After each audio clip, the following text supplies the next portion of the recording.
Så hans karriär startade redan som 8-åring då han höll magiska dockshower för sin familj. Han har medverkat till filmer som Mupparna, Jurassic Park, Star Wars med mera. Ladies and gentlemen, please give a warm welcome to my Quinn.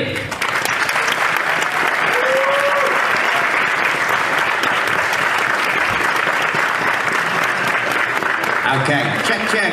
Thank you. Good evening, good afternoon, good morning, wherever you're from. Welcome, Mike. Thank you. Well, first of all, I must ask, how did it feel when you were given the opportunity to reprise the role of Nien Nunb in, 30 years later? Yes, I was so disappointed. I thought, you're going to make me do this again? Really? Do I have to work on this Star Wars film? Really? You're going to make me do this? You know, I was so angry at them. Yeah, but I had to accept, of course.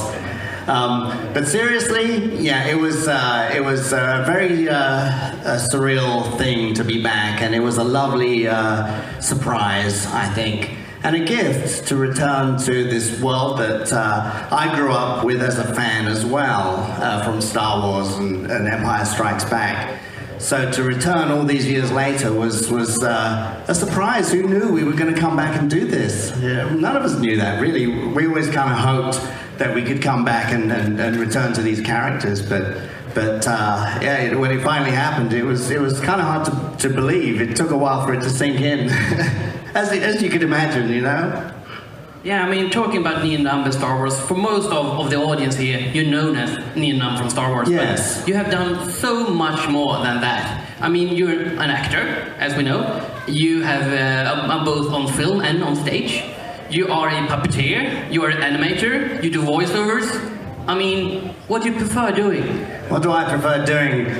Shows like this, meeting people. Second to that, yeah. Come on, that's worth an applause, isn't it?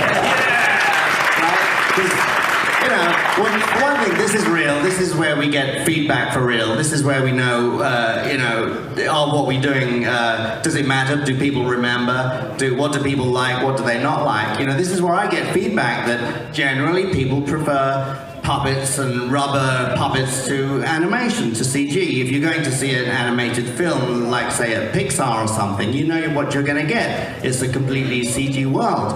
But with these films, everything is completely real.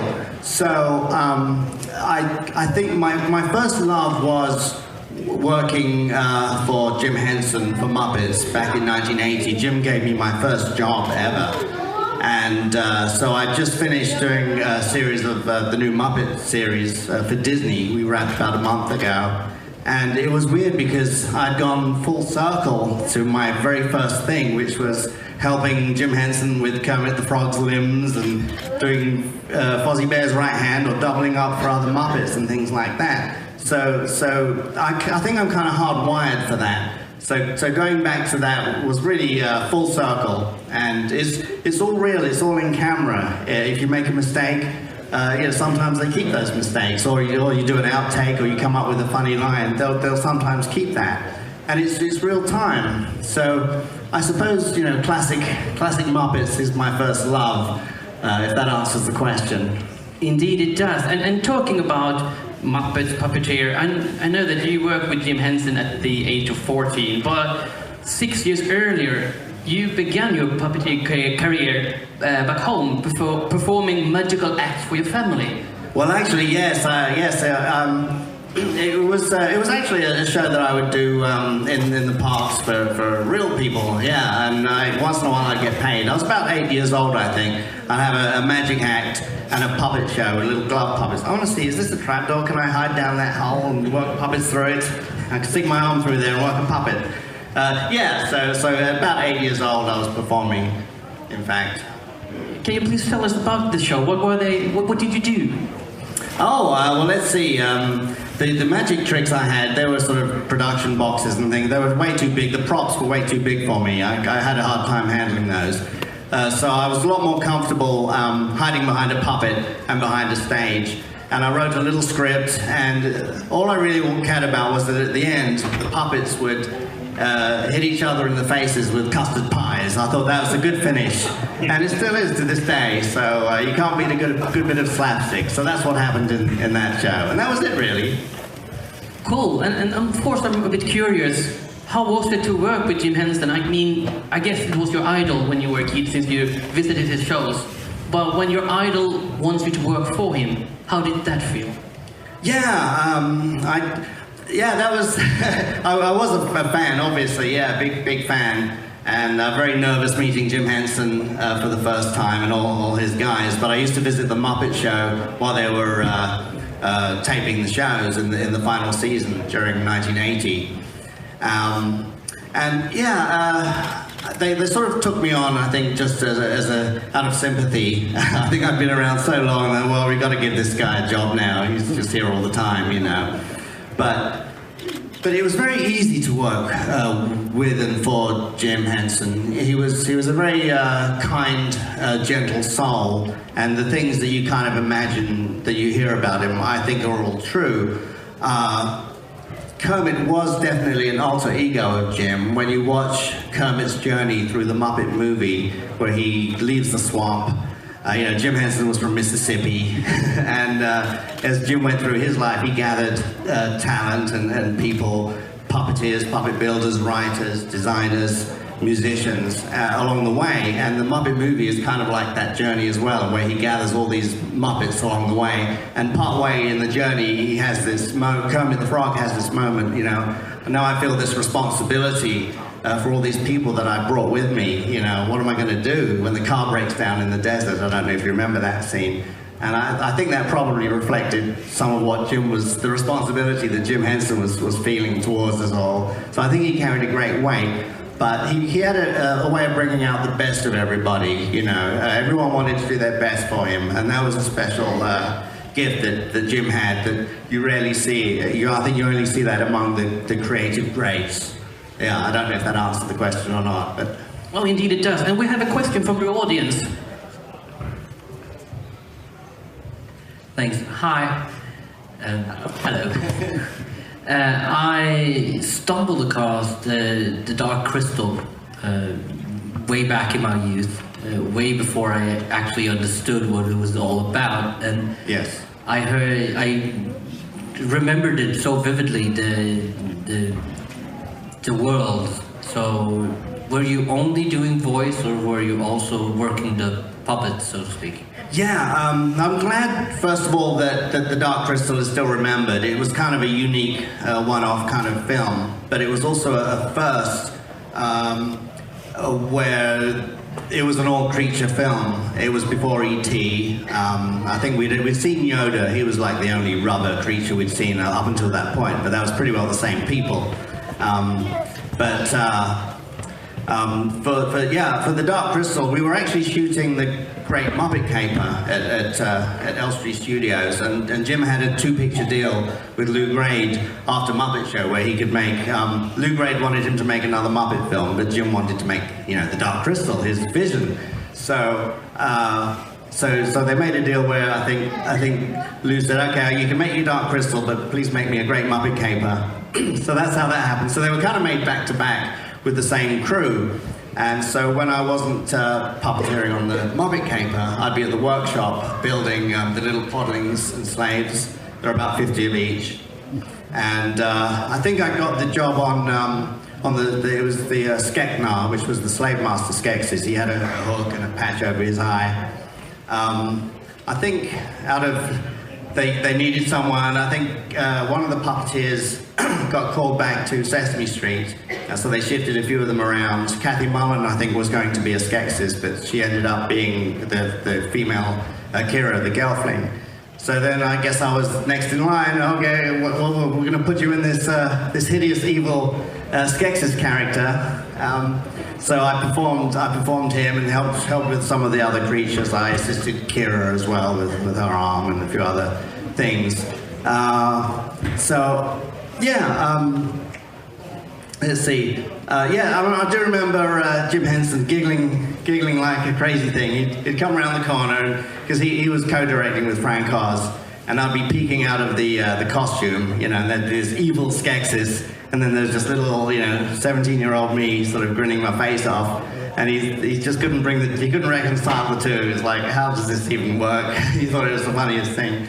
So yeah, you know, I learned around the greats. I learned so much on that film. How do you when you blink a character's eye, when you turn, how do you make a creature walk? It's different. You know, the Muppet walk is ding ding ding ding ding. You know, oh yeah, very nice, bye. You know, it's all great stuff. But a creature has to have you know, hips and shoulders and weight to it, and it's a whole different thing. So we went through a lot of workshops, a lot of rehearsals for weeks and months to get to that point. So, but yes, basically I was a performer. Yeah, talking about you as a performer, a puppeteer, an animator, and an actor, which scene or character were your biggest challenge to perform? Oh, ever in anything, ever? Ever. Biggest challenge. Challenges are good because that's how you grow, and mistakes are good because that's how you learn. So remember that. So it's okay to be challenged, it's okay to do something new, it's okay to make mistakes. I would say, I think the scariest challenge for me might have been taking on a stage role with a principal character in there was a play called Rope, which Hitchcock made into a film years later, and we did the original play in not just north of San Francisco, and I had lots and lots of monologues and lots of time on stage alone. That might have been the biggest challenge, just because I had to remember so many words. You know, when you're a puppeteer, you just kind of make stuff up, or you take the script up next to the monitor and you get lazy and stuff. But I had to memorize 2 hours of script. So that might have been possibly, there are so many though, there are so many. I mean, even just working on the Muppet series, every time we do a shot, we're trying to come up with something new. You know, the last episode we had Kermit jump out of a window. Full length. How do we do that? You know, he was flipping a coin. You know, heads or tails. Yeah, all those silly little things, the challenges. There's everything is hard. It's like we're starting all over again every time. So yeah, nothing's ever easy. Cool. I was thinking about animations. I mean, you've been working as an animator on Jurassic Park, Star Wars, Toy Story. Which scene or character have you been animating for us to know? Oh yeah, probably the thing that I guess I'm sort of the most the happiest with, just because it's puppets that you probably don't know the most, is Woody's Roundup in Toy Story 2, which was it was all keyframed, all animated, but it was made to look as though it was 1950s. Marionettes, TV show marionettes. Even each string had to be hand animated. There was no simulations or anything like that in the computer, right? In the animation. So yeah, that's probably the most well-known bit, I would imagine. Good. And I'm quite curious. You have a few companies over the years. I'm thinking about Ultimate Animates, Quinn Zone, Q's Animation. Can you please tell us about these ideas and how you created these companies? Yeah, they're all connected. I had a company with in England called Quinn Zone, called Ultimate Animates, with Dave Barkley, who was Jabba the Hutt and helped with Yoda. We had that in 10 years, for 10 years in the UK, and we did our own. That was about creating our own characters, our own TV shows, where we produced and directed, so we could just sort of raise the bar a little bit with what television puppets could do. And then since going to the States, to California, then I have my own umbrella company called Quinn Zone Studios, and that's really a place for me to. The Quinn Zone, let me explain what the Quinn Zone is, then you'll understand. When we would work on movies like, say, Labyrinth or whatever, sometimes when you're working in like back then, television was 4:3. We didn't have widescreen TV in the 80s. So, you know, everything fit in that nice little square box you were always seeing. But when we made the movies, we were shooting widescreen. So oftentimes, you know, you'd do something at the edge of the frame, a little bit off to the side, maybe the left third or something. But when it was broadcast on television, they'd drop it, you know. So that became known as the Quinn Zone. If you were put in that part of the frame, that's the Quinn Zone. And what that meant is you could goof off, you could do silly things, try and upstage, make things up, see how much attention you could get. and just to misbehave basically. So that became the Quinn zone, and then the Quinn zone became kind of like a state of mind, a place where you could just sort of be free and create and experiment. So that's why I created Quinn Zone Studios for all my various projects, of which I have many. So that's sort of an answer. Well, yeah, and talking about the Queen Zone, now you explain what it is. Do you have any memorable pranks that you would like to share from one of the productions? Memorable pranks? Yeah, if you've been goofing around, something that you can tell us that we never have seen. Oh, well, let's see. Well, there's one time we were, I don't know if any of you are familiar with Fraggle Rock, which was the Henson series. Yeah, so the main part was shot in Canada, in Toronto, but then we would reshoot the parts with Sprocket the dog and Gobo and Uncle Matt in the UK and in France and in Germany. Well, we were on location, Dave Barkley and I were on location in Cornwall, south of England, with Sprocket the dog, and the producers and writer were off having dinner. And we were with the actor John Gordon Sinclair, who was with Sprocket at the time. He was from what was that film he was known for? Scottish actor, anyway. And so we had time on our hands. So we thought, while the producers and writers were off having dinner and getting drunk, we'll haunt his bedroom. So, and John Gordon Sinclair used to be an electrician, so he rigged all the wiring. We had a room next door with an adjoining door. So we rigged the writer's hotel room to be haunted. We rigged up strings to open and close the drawers. We had a pulley system that rattled the coat hangers in the closet. The lights flickered on and off. And then we had a recording that we put under the bed. There was radio control to trigger once he got in the bed with some silly ghost sounds on it and stuff. And I think he came back pretty late, and we were all giggling like children. And yeah, we haunted the room, and I think for 5 minutes, because he was very quiet. He said, "Oh, I knew it was you people back there haunting. I knew what you were doing." I don't think he did, because he came out kind of looking a little bit pale at the end of it. And we got it all on video. Someday it'll be on YouTube, yes! That's worth the applause, isn't it? Yeah, we're kind of running out of time. Oh no! But I really do want to ask you one final question. I mean, you're quite productive, and are there any upcoming productions that you would like to highlight for us Swedes? Let's see, upcoming productions. Let's see, I have a lot of things in development that have been in development for a while. There's some ghost hunting shows that I'm trying. I want to make the ultimate ghost hunting show, to end all ghost hunting shows, called Haunted in Hollywood. And it's famous people looking for famous phantoms in famous places. That's one of them. Then there's my Stan Laurel documentary about when Stan Laurel went back to England in 1947. Let's see, I have an animation puppetry hybrid system, which is what you referred to earlier, called Cusimation, that I'm developing. Oh gosh, there's a whole long list of things. But, and then maybe a few more of these movies, these space-type films that I can't mention the name of, probably. So, but yes, keeping busy, which is good. That's very good. And if you need more information, they have My Queen's homepage. It's on Twitter. Yes, yeah, my website's really old. I'm going to rebuild that. It's about 6 years old now, but there's always Facebook. Always find me there.